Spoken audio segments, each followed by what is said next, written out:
देवराजसेव्यमान पावनाङ्घ्रिपङ्कजं व्याळयज्ञसूत्रमिन्दुशेखरं कृपाकरं नारदादियोगिवृन्दवन्दितं दिगम्बरं काशिकापुराधिनाथ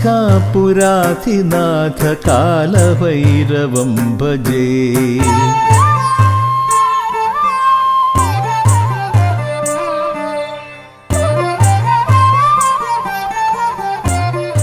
பக்தர்கள் தங்கள் குடும்ப உறுப்பினர்களின் பிறந்த நாள், திருமண நாள் விழா போன்ற சுப தினங்களில் பைரவ அபிஷேக அலங்காரத்திற்கு முன்பதிவு செய்து கொள்ளலாம். அன்றைய தினம் உங்கள் குடும்ப உறுப்பினர்களின் பெயர் மற்றும் நட்சத்திரங்களுக்கு சங்கல்பம் நடைபெற்று மகா பிரசாதம் வழங்கப்படும். வெளியூர் அன்பர்களுக்கு கொரியர் மூலம் அனுப்பி வைக்கப்படும். மேலும் விவரங்களுக்கு கீழே கொடுக்கப்பட்டுள்ள எண்ணில் தொடர்பு கொள்ளலாம்.